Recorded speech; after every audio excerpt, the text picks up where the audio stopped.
Seguimos con más Noticiero Popular aquí por Barricada TV. Ya estamos con el entrevistado de hoy. Él es Juan Grabois, es referente del Movimiento de Trabajadores Excluidos y de la Confederación de Trabajadores de la Economía Popular. ¿Cómo andas, Juan? Muy bien.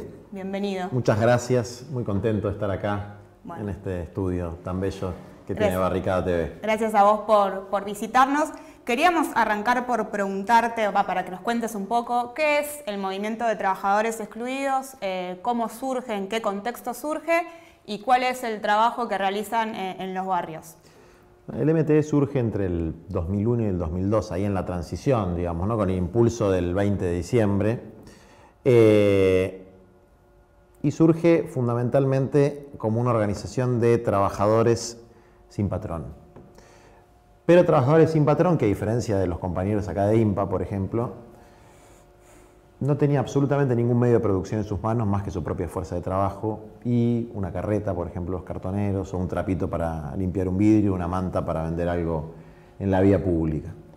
Se empieza a organizar con un primer núcleo muy fuerte de la zona sur del conurbano de trabajadores cartoneros y surge un poco también del encuentro entre las ollas populares y las asambleas que se hacían en esa época en los barrios de Almagro o Albanera y los trabajadores y trabajadoras cartoneras que venían a comer ahí y bueno, en la confluencia de vecinos, jóvenes militantes, estudiantes, cartoneros, vendedores ambulantes, digamos, ¿no? En esos momentos donde el hambre pegaba fuerte en la Argentina y que las ollas populares no eran simplemente un lugar de encuentro, sino un lugar para resolver necesidades, como lamentablemente está volviendo a ocurrir en los últimos meses.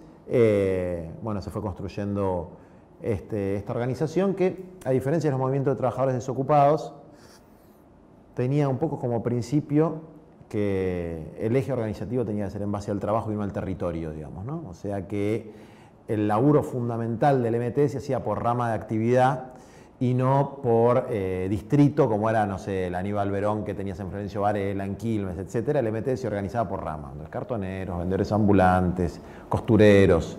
Y bueno, así de alguna manera el MT fue desarrollándose muy silenciosamente los primeros años, con mucha conflictividad en la calle, fundamentalmente con la Policía Federal en ese momento, que pretendía apropiarse de lo poquito que ganaban los compañeros a través de mecanismos de cohecho, coimas, coacciones, etc. Y bueno, de a poquito fue creciendo y en confluencia con otras organizaciones, donde está también el movimiento de empresas recuperadas y las cooperativas vinculadas al movimiento Evita. En el año 2011 conformamos la Junta Promotora y creamos la Confederación de Trabajadores de la Economía Popular. Bien. Y en este contexto de constante estigmatización de las organizaciones sociales, de los movimientos, no solo de parte de los medios, sino también de cierta parte de la sociedad, en este contexto, ¿cómo analizan los ataques, no solo desde los medios, sino también desde los hechos, como puede ser la detención de Milagros Salas, el allanamiento del merendero en Lanús? ¿Qué análisis hacen de eso y qué respuesta tienen a estos hechos? Bueno, hay un recrudecimiento de la persecución a los movimientos populares en los últimos meses, porque se ha hecho evidente que sin esta represión el ajuste no cierra. Entonces van haciendo de alguna manera distintos ensayos y van viendo cómo eso pega en la sociedad. El sector que nosotros representamos, afortunadamente, es minoría en la Argentina, ¿no? En la Argentina los pobres son el 35%, son una minoría grande. Y el núcleo duro de la pobreza será un 20, un 25%. Y lo que hacen los medios hegemónicos de comunicación es, de alguna manera, azuzar los instintos más primarios de muchos de sus televidentes, el miedo, fundamentalmente.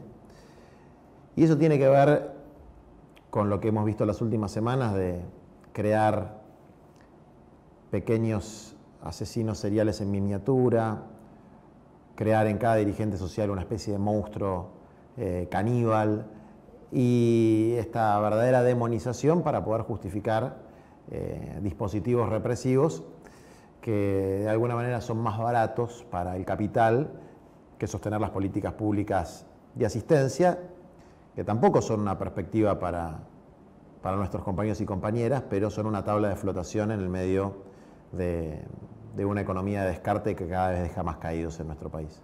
¿Y cuál es la respuesta que tienen las organizaciones sociales para con...? Muchos movimientos populares venimos hace un tiempo enarbolando un programa que es el de las 3 T, tierra, techo y trabajo, que no es simplemente una consigna que compartimos con el Papa Francisco, implica una mirada integral sobre el proceso de transformación, el proceso de cambio que tenemos que recorrer. Cuando hablamos de tierra, hablamos de una reforma agraria integral. Cuando hablamos de techo, hablamos de la construcción popular de vivienda y además de la integración urbana de los 4.100 barrios populares, villas, asentamientos que existen en la Argentina. Y cuando hablamos de trabajo, también hablamos de las nuevas formas autogestivas, cooperativas y distintas formas organizativas comunitarias que en un sistema que expulsa la mano de obra, que descarta a la clase obrera de la posibilidad mera de estar en el sistema formal de trabajo, bueno, muchos de nosotros tenemos que inventarnos nuestro propio trabajo y de alguna manera una fuerte reforma laboral en el sentido progresivo, no en el sentido regresivo de flexibilización y de quita de derechos, junto a una reforma agraria integral y una reforma urbana profunda, es nuestro programa de transición hacia una nueva sociedad y es el que enarbolamos con los movimientos populares y que este 7 de agosto, con un frente muy potente, con Barrios de Pie, con la CCC, con la CETEP y con una veintena de organizaciones, vamos a salir desde San Cayetano en Liniers hasta la Plaza de Mayo con esta consigna. Vos bien remarcabas esta intención que hay desde los medios hegemónicos de crear en los referentes de las organizaciones sociales este estigma, digamos. Se está poniendo bajo la lupa si las organizaciones sociales son capaces o no de gestionar sus propias fuentes de trabajo. Bueno, ustedes dan sobradas muestras de que eso es posible, tienen diferentes proyectos que dan cuenta de que eso es así. Y en estas semanas, bueno, hubo una situación particular que puso al movimiento de trabajadores excluidos bajo el foco de los medios. Ustedes hicieron una denuncia por la utilización ilegal de las imágenes de un menor en la televisión. ¿Querés contarnos un poco cómo está esa situación legal, cómo avanza la denuncia? Mira, nosotros decidimos no seguir dando declaraciones sobre el tema, sobre todo para preservar los derechos y la intimidad del niño, que fue víctima de un interrogatorio. Simplemente contar que nosotros sostenemos, denunciamos y tenemos fuertes pruebas y fundamentos de que hubo un secuestro y una coacción previa del niño. Y además, y con independencia de eso, hubo una escandalosa explotación de su imagen para mostrarlo como victimario y no como víctima. Después de la polémica, cambió un poco la orientación de la productora y del conjunto de medios que estaban sosteniendo esta suerte de operación que era de alguna manera la cobertura mediática para imponer el discurso de la mano dura y la ley de baja de edad de imputabilidad. Afortunadamente hubo un cambio en esa posición y ahora el niño aparece como lo que verdaderamente es, como víctima, solamente que se pone la responsabilidad en los padres, en las organizaciones sociales y no en el gobierno, que es la autoridad de aplicación de las leyes de protección de la infancia. De todas maneras, este caso y tantos otros casos de pibes que a las organizaciones se nos caen de las manos, en los comedores, en los merenderos, en las cooperativas donde trabajan sus padres y que no dan abasto tratando de resolver los problemas sociales que tiene cada uno de sus hijos, es también fruto de una sociedad profundamente desigual e injusta y no se va a resolver desde luego con política mano dura, solamente eso va a fomentar más violencia, pero tampoco con pequeñas políticas asistenciales.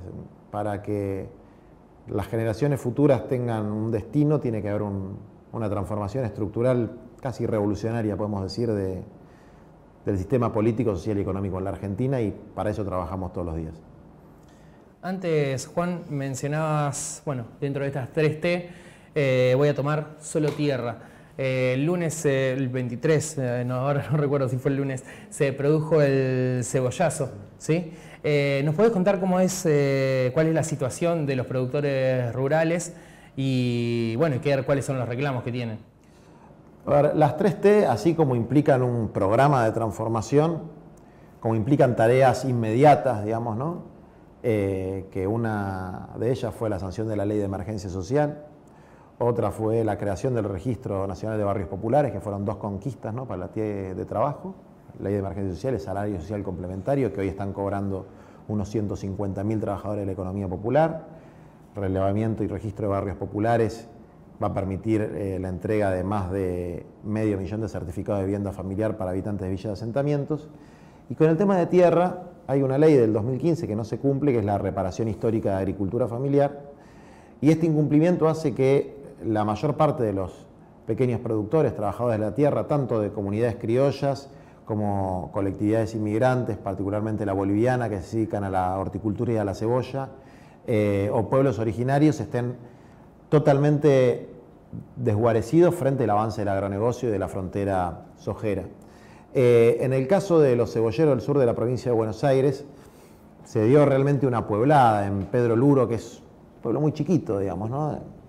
Una columna de más de 2.000 productores, ahí es como te dijera 200.000 acá, por un reclamo muy elemental y que cualquiera se puede dar cuenta. Les pagan 45 centavos el kilo de cebolla, y acá en el lugar más barato de lo que consigues es 12, 14 pesos, en algunas verdulerías está hasta 25 pesos el kilo de cebolla.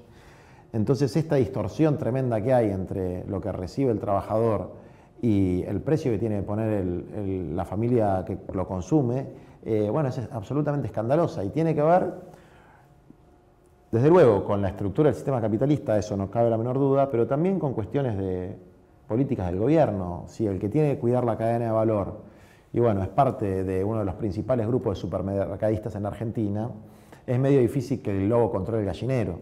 Entonces hay cuestiones de incompatibilidad casi éticas que el gobierno tiene que empezar a modificar si quiere que exista el mínimo nivel de paz social en la Argentina, porque con los precios de los alimentos hoy, si esto sigue así, se va a poner cada vez más complicado. Nosotros, así como estamos peleando para que al productor se le reconozca su trabajo como corresponde, todos los días tenemos que abrir un comedor nuevo o reclamar más raciones de comida, y para nosotros eso es un retroceso. O sea, tener que pelear después de conseguir el salario social complementario una ley de emergencia alimentaria, para nosotros es un retroceso, porque nosotros queremos reclamar, como hicimos hace un mes cuando fue el Consejo de Salario Mínimo Vital y Móvil, un aumento de salario para nuestros compañeros y compañeras que son trabajadores, no un bolsón de alimentos. Pero lamentablemente estamos reclamando alimentos de nuevo porque se vuelven a abarrotar los comedores y los merenderos de los hijos y las hijas de los trabajadores de la economía popular que no pueden comprar los alimentos en los almacenes y los supermercados. Mañana justamente van a estar haciendo algunas actividades con respecto a la exigencia de la ley de emergencia alimentaria, en esto que vos estabas marcando antes, que es como confluir en la gran marcha en agosto. ¿Por qué no contás un poco de qué se trata? Nosotros estamos desarrollando un plan de lucha que tuvo una medida la semana pasada con alrededor de 1.000 ollas populares en distintos puntos del país. Desde la Patagonia hasta el norte hubo una cantidad impresionante de ollas populares en plazas, esquinas, etc. Mañana va a haber un acampe de difusión sobre el obelisco, y el 7 va a estar la movilización grande de Tierra, Techo y Trabajo. Los puntos básicamente son 5. Uno que tocamos al principio, que es frenar el proceso represivo que se vive no solamente contra las organizaciones sociales, sino fundamentalmente contra los jóvenes pobres de las barriadas populares en la Argentina, que están sufriendo niveles de hostigamiento y de apremios ilegales impresionantes. Otro punto es la plena implementación de la ley de emergencia social. Tendría que haber por lo menos 300.000 trabajadores de la economía popular cobrando el salario social complementario, y apenas llegamos a los 150.000, o sea que no hay ni la mitad de la gente que tendría que estar cobrando. Otro tema es la ley de emergencia alimentaria, o por lo menos como medida urgente la duplicación de las raciones de alimentos porque no están alcanzando. La plena implementación de la normativa vinculada al relevamiento y registro de barrios populares, que es la entrega de los certificados a todas las familias para que puedan acceder a los servicios públicos, y la puesta en marcha de la ley de reparación histórica de la agricultura familiar para que los productores criollos, migrantes y originarios puedan desarrollar su tarea en la tierra. Bueno, Juan, te agradecemos la visita. Muchas gracias. No, gracias a ustedes. Más que bienvenido cuando quieras volver. Voy a volver con frecuencia. A Y los Barricada. felicito por el trabajo que hacen y bueno, este es un ejemplo de que la economía popular, porque esto es parte de la economía popular, es un ejemplo de que la economía popular puede desarrollar productos y servicios de calidad y con un valor agregado que es la productividad comunitaria, que no se puede medir en plata y que no todo se puede medir de acuerdo a la ganancia que genera, y este es un ejemplo de eso. Bueno, muchas gracias, No, Juan. por favor. Bien, este es Juan Grabois y vamos a el corte. Volvemos con más Noticiero Popular.